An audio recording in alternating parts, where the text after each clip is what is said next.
Hello बच्चों, तो आज हम कंटिन्यू करने वाले exercise 3.1 question number 3 from chapter 3 pair of linear equations in two variable. देखिए बच्चों, पिछले वीडियो में हमने क्वेश्चन नंबर 1 2 सॉल्व कर चुके, साथ में एक इंपॉर्टेंट कॉन्सेप्ट बताया था मैंने आप बच्चों। तो वो कॉन्सेप्ट कितना इंपॉर्टेंट है देखिए, उसी कॉन्सेप्ट का यूज यहाँ करेंगे हम इस क्वेश्चन को सॉल्व करने के लिए। तो चलिए पहले क्वेश्चन समझ लेते हैं कि क्या क्वेश्चन में पूछा गया है। तो यहाँ क्वेश्चन नंबर 3 में बोला गया on comparing the ratio a1 by a2 b1 by b2 c1 by c2 find out, क्या फाइंड करना है, whether the pair of equation, मतलब ये जो पेयर ऑफ इक्वेशंस दिए हैं आर कंसिस्टेंट और इनकंसिस्टेंट। अभी कंसिस्टेंट क्या होता है, इनकंसिस्टेंट क्या होता है, जो कि भाई हम जो रेशियोज है उसको फाइंड आउट करके हम चेक करेंगे कि गिवन इक्वेशन कंसिस्टेंट है या इनकंसिस्टेंट है। तो देखिए किस तरीके से चेक करेंगे हम। देखिए जो भी इक्वेशन दिया रहेगा इसे हम कंपेयर करेंगे स्टैंडर्ड फॉर्म से। देखिए इसका स्टैंडर्ड फॉर्म क्या होगा, जब दो इक्वेशंस दिए रहेंगे तो स्टैंडर्ड फॉर्म हम लिखेंगे a1x plus b1y plus c1 is equal to 0, और सेकेंड इक्वेशन को हम कंपेयर करेंगे इससे, जिसमें की टर्म्स आएंगे a2x plus b2y plus c2 is equal to 0। अब आपको यहाँ दो डिफरेंसेस समझ में आना चाहिए। जो भी इक्वेशंस दिए यहाँ अगर आपने नजर डाली तो कांस्टेंट नंबर जो है यहाँ राइट साइड में है और यहाँ जो कांस्टेंट नंबर है लेफ्ट साइड में है। ओके, तो यहाँ कुछ भी कंफ्यूज होने की जरूरत नहीं है। जब हम c1 बाय c2 का रेशियोज निकालेंगे तो सेम वैल्यू हम ले सकते हैं, या तो फिर आप क्या कर सकते हैं, जो राइट साइड का टर्म है लेफ्ट साइड में शिफ्ट कर दीजिए। देखिए प्लस है तो माइनस हो जाएगा, इक्वल टू 0 लिख दो। यहाँ भी 7 को लेफ्ट साइड में आप शिफ्ट करोगे तो वो माइनस हो जाएगा, इक्वल टू 0। अभी यहाँ सारा कन्फ्यूजन दूर हो गया है। एक तो आप दोनों कांस्टेंट नंबर को राइट साइड में भी रख के c1 बाय c2 फाइंड कर सकते हैं, तो लेफ्ट साइड में भी रखकर c1 bye c2 find out कर सकते हैं। आंसर में कोई चेंज नहीं आएगा। तो चलिए शुरुआत करते हैं। सबसे पहले रेशियोज फाइंड आउट करने के लिए देखिए पहला हमें निकालना है a1 बाय a2। लेकिन एक चीज और ध्यान में रखिएगा, हम सबसे पहले वैल्यूज फाइंड कर लेते हैं कि a1 b1 c1 a2 b2 c2 क्या होगा। तो यहाँ देखिए फर्स्ट इक्वेशन जो है ये वाला, इसे हम स्टैंडर्ड इक्वेशन से कंपेयर करेंगे तो यहाँ a1 की वैल्यू क्या आएगी, जो x का कोएफिशिएंट a1 है या x का कोएफिशिएंट 3 है, तो a1 हो जाएगा 3। b1 क्या होगा हमारा, जो y का कोएफिशिएंट रहेगा वही b1 हो जाएगा, और c1 क्या हो जाएगा, जो कांस्टेंट नंबर है, ठीक है, वो c1 हो जाएगा हमारा। ठीक है, तो यहाँ हो जाएगा c1 -5। वैसे ही यहाँ हम a2 b2 c2 find out करेंगे। तो a2 हमें क्या मिल रहा है, a2 यहाँ 2 मिल रहा था, a2 2 लिख लेते हैं। b2 क्या हो जाएगा देख लेते हैं, b2 is coefficient of y -3, या माइनस साइन को आपको ध्यान देके लिखना है, मिस नहीं करना है, जल्दबाजी नहीं करना है, साइन चेक करना है। अगर एक भी प्लस माइनस की मिस्टेक हो जाती है तो आपका आंसर गलत हो जाएगा, कुछ भी मार्क्स नहीं मिलेंगे। तो यह साइन के ऊपर बहुत अच्छी तरीके से ध्यान दीजिए। थर्ड है c2। c2 की वैल्यू क्या होगी, जो कांस्टेंट नंबर है, यहाँ भी विद साइन लिखना है -7। अब आती है बारी रेशियोज फाइंड आउट करने की। तो देखिए सबसे पहले फाइंड करते हैं a1 बाय a2। ठीक है, a1 कितना है 3, चलिए लिख लेते हैं, a1 की जगह हम 3 लिखेंगे, और a2 कितना है 2 है, यह 2 लिख लेते हैं। ठीक है, सेकेंड रेशियो में फाइंड करना है b1 बाय b2। ये b1 बाय b2 पहले लिख लिया जाएगा। अब b1 का जो वैल्यू है वो सब्स्टिट्यूट करेंगे, यहाँ b1 इज 2 और b2 कितना है -3। थोड़ा इसे स्टैंडर्ड फॉर्म में कन्वर्ट कर दीजिए, क्योंकि नेगेटिव साइन जो है डिनोमिनेटर में है, तो ये डिनोमिनेटर में माइनस का लिखते हैं, हम इसे न्यूमरेटर में शिफ्ट कर देंगे। ठीक है, तो यहाँ a1 by a2 b1 by b2 की वैल्यूज हमें मिल चुकी है। अब देखते कंपेयर करते हैं, ये क्या बोला गया, a1 बाय 2 कितना है 3 बाय 2, b1 बाय b2 कितना है -2 बाय 3। ये दोनों वैल्यूज जो है एक पॉजिटिव एक नेगेटिव, मतलब इक्वल नहीं है, नंबर्स भी डिफरेंट है। सो हम बोल सकते हैं यहाँ की a1 by a2 is not equal to b1 by b2। तो यहाँ लिखेंगे as a1 by a2 is not equal to b1 by b2। अब यहाँ ध्यान देने वाली बात है, ध्यान में रखना ये जब भी रिलेशन मिलता है रेशियोज का a1 a2 b1 b2 का, अगर वो दोनों रेशियोज इक्वल नहीं रहेंगे तो आपको आंसर लिखना है, जो गिवन लाइंस है, पेयर ऑफ लाइंस है, these lines are consistent। Okay okay, या लिखिए therefore lines are consistent, lines are consistent।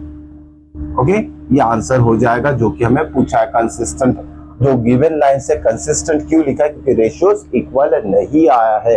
देखिए इसके साथ में 2 पॉइंट और आपको याद में रखना है कि इसके लिए, इस कंडीशन के लिए 2 और पॉइंट जो है हम उसे भी अप्लाई कर सकते हैं। अगर डिफरेंट टाइप के क्वेश्चंस में अगर वो चीजें मेंशन की है तो उसके आंसर लिखने के लिए ये एक्स्ट्रा पॉइंट भी आपको याद में रखना पड़ेगा। जब भी इस तरीके के रेशियोज मतलब a1/2 और b1/2 इक्वल नहीं रहेगा तो आपको और एक चीज याद में रखना है, जो सॉल्यूशन आएगा गिवन लाइन का वो आएगा यूनिक सॉल्यूशन। ओके, यहां लिखेंगे हम यूनिक सॉल्यूशन। ठीक है, ये चीज भी आपको याद में रखना है, यूनिक सॉल्यूशन रहेगा। अब यूनिक सॉल्यूशन का मीनिंग में मैं बता देता हूं। जो भी गिवन इक्वेशन है उसका सॉल्यूशन यूनिक कब रहता है, जब वो लाइंस क्या रहेगी, इंटरसेक्टिंग रहेगी, मतलब आपस में एक ही पॉइंट पे वो कट करेगी। ओके, और जिस पॉइंट पे ये कट करेगी उस पॉइंट के जो भी कोऑर्डिनेट्स रहेंगे, ग्राफिकली आप इसे प्लॉट करके देख सकते हैं कि coordinates of point of intersection क्या है। ठीक है, तो उसके कोऑर्डिनेट्स हम ग्राफिकली अगर फाइंड आउट करते हैं, जो भी कोऑर्डिनेट्स आएगी यहाँ, मतलब एक्स और वाई की वैल्यू जो भी आएगी यहाँ, ओके, जो भी वैल्यूज आएगी एक्स और वाई की वो ही सॉल्यूशन रहेगा। मतलब इस तरीके के सॉल्यूशन को हम यूनिक सॉल्यूशन बोलेंगे, एक ही सॉल्यूशन रहेगा एक्स वाई का, ध्यान में रखिएगा। ओके, तो इस तरीके से हम ये पॉइंट्स याद में रख सकते हैं। तो इस क्वेश्चन का आंसर हमने निकाल लिया। चलिए क्वेश्चन नंबर 2 देखते हैं क्या दिया है और उसमें किस तरीके से हम डिसाइड करेंगे तो जो गिवन इक्वेशंस है वो कंसिस्टेंट है या नहीं है। तो क्वेश्चन नंबर 3 का सब पार्ट हम लिख लेते हैं पहले। चलिए, ओके, पार्ट नंबर 3, इसमें जो इक्वेशंस दिए हैं 2x minus 3y is equal to 8, ये फर्स्ट इक्वेशन है, और सेकेंड इक्वेशन है 4x minus 6y is equal to 9। ठीक है, यहां भी क्या करेंगे आप, सिंपल सा a1 a2 b1 b2 c1 c2 दोनों इक्वेशन से निकाल लेते हैं वैल्यूज और रेशियो फाइंड आउट कर लेते हैं और देखते हैं रेशियोज के बीच में क्या रिलेशन फॉर्म होता है, और वही रिलेशन डिसाइड करेगा कि जो गिवन इक्वेशन है वो कंसिस्टेंट है या इनकंसिस्टेंट है। तो चलिए देखिए, ये हो जाएगा a1, ये हो जाएगा b1, ये c1, a2 b2 c2। तो इस तरीके से आपको सबसे पहले इन वैल्यूज को लिख लेना है। मैं डायरेक्टली रेशियोज फाइंड कर रहा हूं यहाँ। देखिए a1/a2 क्या आएगा देख लेते हैं, a1/a2। ठीक है, a1 मतलब कोएफिशिएंट ऑफ x, इस फर्स्ट इक्वेशन से हमें a1 b1 c1 लिखना है। ठीक है, तो a1 कितना है 2। ओके, a2 कहां से लिया जाएगा, सेकेंड इक्वेशन जो कि कोएफिशिएंट ऑफ x है। ठीक है, ये कितना है 4 है। या डिवीजन अगर होता है तो जरूर करना है आपको, वैसे ही नहीं छोड़ना है आंसर। ठीक है, तो इसको स्टैंडर्ड फॉर्म में कन्वर्ट करना है, जो भी फ्रैक्शन आएगा उसको स्टैंडर्ड फॉर्म में कन्वर्ट करना ही पड़ेगा। वही डिसाइड करेगा कि either given equations are consistent और इनकंसिस्टेंट। ठीक है, तो यहाँ a1/a2 की वैल्यू क्या आई, 1/2। चलिए नेक्स्ट रेशियो निकालते हैं, b1/b2। b2 मतलब कोएफिशिएंट ऑफ y रहता है जो कि -3 है, माइनस लिखना भूलना नहीं है। या y का कोएफिशिएंट -6 है। ठीक है, तो ये हो जाएगा b1 और b2 की वैल्यू, माइनस दोनों न्यूमरेटर डिनोमिनेटर में कट जाएगा, या 3 1 जा 3 2 जा, तो इसका आंसर भी हमारा 1/2 है जो कि फर्स्ट आया है। चलिए थर्ड रेशियो फाइंड करते हैं, c1/c2 इज इक्वल टू, ठीक है, c1/c2 हमें जो कांस्टेंट नंबर्स दिए हैं गिवन इक्वेशन में उसे लिख सकते हैं। जैसे 8 है 9 है, राइट साइड में दोनों कांस्टेंट, कोई दिक्कत नहीं, मैं एज इट इज लिख लेंगे, इसमें साइन चेंज मत कीजिए आप। या तो फिर अगर आप इन दोनों को लेफ्ट साइड में शिफ्ट करते तो विद साइन जो भी रहेगा चेंज होगा वो लिख सकते हैं। ठीक है, एक तो कांस्टेंट नंबर राइट साइड में रखिए या तो फिर लेफ्ट साइड में रखिए आप, कोई दिक्कत नहीं होगी। देखिए 8/9 आया है, यहाँ रेशियो 1/2, यहाँ 1/2 और यहाँ 8/9 है। इस तीनों रेशियो में रिलेशन क्या फॉर्म हो रहा है, आज हम लिखेंगे a1/a2। देखिए a1/a2 हाफ है, मतलब ये दोनों रेशियो इक्वल है, is equal to b1/b2 is equal to b1/b2। अब थर्ड रेशियो की वैल्यू 8/9 है, मतलब 1/2 नहीं है, मतलब ये जो c1/c2 दोनों से इक्वल नहीं है। यहाँ लिखेंगे नॉट इक्वल टू c1/c2। ठीक है, ऑप्शन के रेशियोज में जो रिलेशन फॉर्म हुआ उसे अच्छी तरीके से आपने समझ लिया है। अब देखते हैं कि इस तरीके की कंडीशन जब फॉर्म होती है तो उसके लिए हमें क्या लिखना है, और ये जो कंडीशन है ये क्या डिसाइड करती है, क्या शो करती है गिवन पेयर ऑफ लाइंस के लिए। तो देखिए जब भी इस तरीके की कंडीशन हमें मिलेगी रेशियोज के फॉर्म में, या तो रिलेशन बिटवीन रेशियोज हमें मिलता है, तो हमें क्या लिखना है, the given lines are inconsistent. Okay, therefore lines are inconsistent. अब इनकंसिस्टेंट का मीनिंग भी बता देता हूं, इनकंसिस्टेंट क्यों है। अब देखिए दो इक्वेशन जो है जब इसे हम सॉल्व करेंगे ना, सॉल्व करेंगे इसे, चाहे एलिमिनेशन मेथड हो, सब्स्टिट्यूशन मेथड हो, जब इसे सॉल्व किया जाएगा तो यहाँ x और y जो है ये टोटली हट जाएगी। इसमें सॉल्व करने के बाद ना तो x मिलेगा ना y मिलेगा। ओके, इसीलिए इस दोनों इक्वेशन को सॉल्व करने के बाद इसका हमें आंसर नहीं मिलने वाला है। ऐसे equation, linear equation in two variable जिसमें हमें आंसर नहीं मिलता है, तो ऐसे पेयर ऑफ लीनियर इक्वेशन को इनकंसिस्टेंट कहा जाता है। ओके, आप ट्राई कर सकते हैं इसे, जब आप सॉल्व करोगे देखिए सिंपल सा नजर आ रहा है। इस पूरे इक्वेशन को अगर 2 से मल्टीप्लाई करोगे तो 2 2 4x हो जाएगा, जो कि यह है। 2 से मल्टीप्लाई करेंगे तो ये -6 हो जाएगा, माइनस मतलब सेम नंबर आएंगे। इसे जब सब्सट्रैक्ट करेंगे तो x y एलिमिनेट हो जाएगा, मतलब ना x बचेगा ना y बचेगा, मतलब हम सॉल्यूशन फाइंड आउट ही नहीं कर सकते हैं ऐसे इक्वेशन के लिए, इसीलिए इसे इनकंसिस्टेंट इक्वेशन बोलेंगे। और साथ में इसके 2 पॉइंट और आपको याद में रखना है। ऐसे इक्वेशन का सॉल्यूशन में क्या लिखना है, नो सॉल्यूशन। अब नो सॉल्यूशन के साथ और एक पॉइंट आपको याद में रखना है, नो सॉल्यूशन कब आता है, जब लाइंस पैरेलल रहती है, ध्यान में रखिएगा। तो ये बहुत इंपॉर्टेंट पॉइंट जो मैं बताने जा रहा हूं। तो नो सॉल्यूशन जब भी आया या तो इनकंसिस्टेंट इक्वेशन हमने प्रूफ कर दिया कि गिवन इक्वेशन इनकंसिस्टेंट है, तो उसमें 2 और एडिशनल पॉइंट हमें क्या लिखना है, no solution, lines are parallel. Okay, lines are parallel. Okay, not second, yes, lines are parallel. Okay, तो लाइंस क्या रहेगी, ये दोनों लाइंस जो है वो पैरेलल लाइन है। अब यहां देखिए जब पैरेलल लाइन रहेगी आपस में कहीं टच या इंटरसेक्ट ही नहीं करेगी तो उसका सॉल्यूशन नहीं पॉसिबल है, ध्यान में रखना, पॉसिबल ही नहीं है।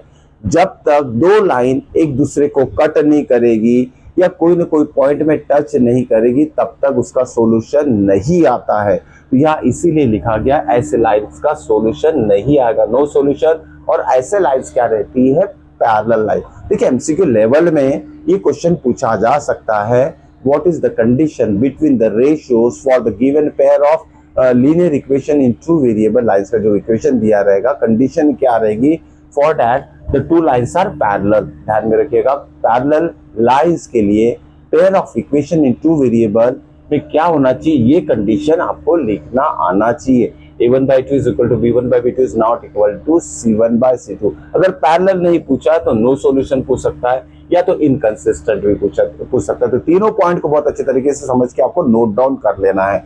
ये था हमारा क्वेश्चन नंबर 2। अब देखिए थर्ड क्वेश्चन में क्या कंडीशन रहेगी जिससे कि जो गिवन इक्वेशन हम डिसाइड करेंगे कि वो कंसिस्टेंट इक्वेशन है या नहीं है। Okay, it's very important question, ध्यान में रखिएगा, अलग टाइप में दिया है ये। एग्जाम्पल नंबर क्वेश्चन नंबर 3 का थर्ड पार्ट हम ले रहे हैं। इसमें देखिए इक्वेशन है 3/2x plus 5/3y is equal to 7। ये फर्स्ट इक्वेशन दिया और सेकेंड इक्वेशन है 9x minus 10y is equal to 40। ठीक है, ये 2 इक्वेशंस यहाँ दिए हुए हैं। अब यह जो फर्स्ट इक्वेशन है उसमें नंबर्स जो है फ्रैक्शन के फॉर्म में है, या कंफ्यूज होने की जरूरत नहीं है। इस फ्रैक्शन के फॉर्म वाला जो इक्वेशन है उसे हम सिंपल स्टैंडर्ड फॉर्म में कन्वर्ट कर देंगे उसे सॉल्व करने के बाद। तो सॉल्व कैसे किया जाएगा, देखिए ये जो फ्रैक्शंस है इसमें सिंपल क्रॉस मल्टीप्लिकेशन करना है। x का और y का पोजीशन चेंज नहीं होगा, सिर्फ फ्रैक्शन के ऊपर ध्यान दीजिए। 3 × 3 कितना होगा, 9। इस 9 के साथ x लिख लीजिए, प्लस साइन है प्लस लिख लीजिए। 2 × 5 कितना होगा, 10। यहाँ y है तो y लिख लीजिए, xy लिखना भूलना मत। और डिनोमिनेटर का मल्टीप्लिकेशन डिनोमिनेटर वाले नंबर से करना है। 2 3 6 इज इक्वल टू 7 हो जाएगा। अब देखिए यार जो डिनोमिनेटर में 6 है, यहाँ राइट साइड में जाके 7 के साथ मल्टीप्लाई होगा तो 6 7 सा कितना होता है, 42। तो फाइनल आंसर कितना आएगा हमारा, 9x plus 10y is equal to 42। ये इक्वेशन हमें मिल चुका है। अब ये नए इक्वेशन को इस सेकेंड इक्वेशन के साथ हमें क्या करना है, जो भी रेशियोज फाइंड करना है, ये दोनों इक्वेशन में से ही हम फाइंड करेंगे। ओके, ये दोनों स्टैंडर्ड फॉर्म में आ चुके हैं। चलिए रेशियोज फाइंड करके हम देखते हैं। सबसे पहले a1/a2 की वैल्यू क्या आएगी, a1/a2 इज इक्वल टू, देखिए a1 मतलब इसी इक्वेशन से जो न्यूमरेटर्स निकालेंगे a1 b1 c1 के लिए वो इसी इक्वेशन से लिखना है, डिनोमिनेटर के जो टर्म्स है यहाँ से लिखना है हमें। तो A1 मतलब हो जाएगा 9, B1 कितना है, ये भी 9 है, कोई दिक्कत नहीं, 9/9 होता है 1, ठीक है, तो इसका आंसर आ गया 1। नेक्स्ट निकालते हैं हम B1/B2, सॉरी A1 A2 जो है 9 है, और B1/B2 is equal to, B1 मतलब कोएफिशिएंट ऑफ y जो कि है 10 डिवाइडेड बाय, या कोएफिशिएंट ऑफ y कितना, -10 है, ठीक है, ये भी कैंसिलेशन होता है 1 सा, लेकिन यहाँ माइनस होने की वजह से जो आंसर आएगा उसको -10 दे दिया जाएगा। अब देखिए ये दोनों नंबर अगर कंपेयर कर रहे हैं तो दोनों डिफरेंट नंबर है, भले 1 है लेकिन साइन में डिफरेंट है, इसीलिए दोनों नंबर डिफरेंट कंसीडर करेंगे हम, मतलब ये दोनों जो वैल्यूज है अलग अलग है, इसका मतलब इस दोनों का आंसर डिफरेंट आ रहा है, तो यहाँ लिख लेंगे हम एज, यहाँ आंसर में क्या लिखेंगे, as A1/A2 is not equal to B1/B2, और ये हमने कंडीशन अभी थोड़ी देर पहले देखा है क्वेश्चन नंबर 1 के लिए, जब इस तरीके का रेशियो इक्वल नहीं आता है, रिलेशन इस तरीके का मिलेगा, तो लाइन जो गिवन रहेगी, ये जो दो इक्वेशन है, या तो इसको सॉल्व करने के बाद ये मिला है, ये दोनों इक्वेशन जो रहेंगे वो कंसिस्टेंट रहेंगे, ध्यान में रखिएगा, therefore the equation of lines are consistent, therefore lines are consistent, okay. और साथ में 2 पॉइंट क्या बताया था, जब लाइंस आर कंसिस्टेंट और इस तरीके का रेशियो अगर मिलता है तो unique solution and lines are intersected at 1 point, ये 2 पॉइंट भी आपको याद में रखना है। ये था हमारा क्वेश्चन नंबर 3। चलिए क्वेश्चन नंबर 4 देखते हैं उसमें क्या दिया है और हमें किस तरीके से फिर से चेक करना पड़ेगा कि given pair of equation consistent है या नहीं है, okay. Now question number 4, okay, देखिए क्या दिया है इसमें, 5x - 3y is equal to 11, ये फर्स्ट इक्वेशन दिया है, और सेकंड इक्वेशन दिया है -10x + 6y is equal to -22। फिर से 2 इक्वेशन दिए है, यहाँ डायरेक्टली हम A1 A2 A1/A2 B1/B2 C1/C2 की वैल्यूज फाइंड आउट कर लेते हैं, देखते हैं क्या आएगा। A1/A2 इज इक्वल टू क्या आएगा, A1 is 5 and A2 is -10, तो यहाँ लिख लेंगे 5/-10, यहाँ क्या मिल रहा है हमें, 5 1 5 2 तो आंसर इज -1/2। अब देखिए नेक्स्ट स्टेप है हमारा B1/B2 के लिए, इसकी वैल्यू क्या होगी, -3 पहले लिख लेते हैं न्यूमरेटर में, या y का कोएफिशिएंट 6 है, यहाँ भी डिवीजन हो रहा है, इसका भी आंसर आ गया हमारा -1/2। अब थर्ड हम फाइंड करते हैं C1/C2, देखिए C1 क्या है, 11 और यहाँ -22, यहाँ लिख लेंगे 11/-22, 11 1 11 2, तो इसका भी आंसर क्या आ गया हमारा -1/2। तो इस क्वेश्चन में हमें दिख रहा है कि तीनों रेशियोज की जो आंसर है, वैल्यू है, ओके, वो सेम है, तो यहाँ लिखेंगे एज, इसका सॉल्यूशन लिख रहे हैं हम as A1/A2 is equal to B1/B2 is equal to C1/C2, ठीक है, या तीनों रेशियो हमें इक्वल मिला है, तो ये थर्ड कंडीशन आपको बहुत अच्छी तरीके से रखना है, याद में रखना है, क्योंकि इससे रिलेटेड भी एग्जाम में बहुत बार क्वेश्चंस पूछे जा चुके हैं कि इफ द लाइंस, ओके, जो भी दिया रहेगा क्वेश्चन फॉर्म करके बता देता हूं, पहले इसका आंसर लिख लेंगे, ठीक है। जब भी रेशियोज इक्वल आ गया, तीनों रेशियोज इक्वल आए, ओके, तो क्या लिखना है हमें, जो भी गिवन इक्वेशन ऑफ लाइंस रहेंगे, पेयर ऑफ लाइंस रहेंगे, वो कंसिस्टेंट रहेंगे। अब क्यों कंसिस्टेंट रहेंगे उसको भी एक्सप्लेन करता हूं। Therefore the lines, पहले आंसर लिख लेते हैं, लाइंस आर कंसिस्टेंट, ओके, ठीक है, कंसिस्टेंट रहेंगे, लाइंस आर कंसिस्टेंट, ओके। अब यह लाइंस कंसिस्टेंट क्यों है, देखिए ये तीनों रेशियोज इक्वल आए हैं, तीनों रेशियोज इक्वल आए हैं और लाइंस कंसिस्टेंट, यहाँ यस, तीनों रेशियोज इक्वल आए हैं और लाइन जो है कंसिस्टेंट क्यों बोलेंगे, क्योंकि ये तीनों रेशियो तभी इक्वल आ सकते हैं। अब यहाँ ध्यान दो जरा, यहाँ इसे अगर 2 से मल्टीप्लाई करेंगे तो यही इक्वेशन मिलेगा, ये इक्वेशन सेम मिलेगा। इसका मतलब क्या होता है, ये दोनों इक्वेशन सेम लाइन रिप्रेजेंट कर रहे हैं, मतलब अगर पहली लाइन ये है तो दूसरी लाइन भी इसी के ऊपर आएगी, ओके। कितने भी नंबर चेंज कर दीजिए, ऐसे बहुत सारे लाइंस बनते हैं। So these two lines are said to be what? These two lines are said to be coincident lines. Okay? तो ये दोनों लाइंस जो रहेगी कोइंसिडेंट, मतलब एक के ऊपर एक लाइस करेगी, ओके। तो ऐसे कब कैसे डिसाइड करेंगे कि तीनों रेशियो इक्वल आएगा, तो lines are said to be coincident lines, और इसमें नंबर ऑफ सॉल्यूशंस कितने आएंगे, every point on the line is called as the solution for this given pair of lines. Okay, तो नंबर ऑफ सॉल्यूशन कितने आएंगे इसमें? Infinite solution. तो दो और पॉइंट इससे रिलेटेड आपको याद में रखना है। इनफाइनाइट सॉल्यूशन तो पहला रहेगा इसमें इनफाइनाइट सॉल्यूशन, ठीक है, इनफाइनाइट सॉल्यूशन। और थर्ड पॉइंट क्या आएगा इसमें? कोइंसिडेंट लाइन, कोइंसिडेंट लाइंस, ठीक है। होप सो समझ में आ चुका होगा ये पॉइंट आपको। ओके, तो इस तरीके से आपको क्वेश्चंस सॉल्व करते जाना है। तीनों टाइप के क्वेश्चंस मैं यहाँ ले चुका हूं, जिसमें कि फर्स्ट था unique solution, lines are consistent. Second था इसमें lines are parallel, no solution. और थर्ड टाइप का इसमें है lines are equation of lines are consistent, infinitely many solution. और ऐसे इसमें जो लाइंस रहती है कोइंसिडेंट लाइंस रहती है। तो ये तीनों टॉपिक जो है, तीनों कंडीशंस जो है बहुत अच्छी तरीके से आपको करना है। अब आती है बारी उससे रिलेटेड क्वेश्चन क्या पूछा जाएगा। ओके, तो इसमें देखिए ऐसी पेयर ऑफ इक्वेशंस दी रहेगी और बोला जाएगा this two lines are parallel. Okay, ध्यान में रखिए ये कंडीशन दी रहेगी, lines are not suitable parallel, lines are coincident. Okay, given lines coincident lines है और इसमें जो नंबर्स दिए हैं जैसे 5 -3 11 -6, इसमें से कोई भी एक अननोन नंबर k के फॉर्म में दे देगा। जैसे यहाँ लिख लिएगा वो, अगर ये k है तो find the value of k। इससे रिलेटेड क्वेश्चंस आगे मैं पढ़ाने वाला हूँ बच्चों। तो इस तरह के क्वेश्चंस बोर्ड एग्जामिनेशन में पूछे जाते हैं। हो सके आज का टॉपिक क्लियर हो गया होगा बच्चों का। अगर सारे क्वेश्चन समझ में आए तो एक लाइक और चैनल को सब्सक्राइब करना मत भूलिएगा दोस्तों। चलिए मिलते हैं नेक्स्ट वीडियो में। Till then good bye.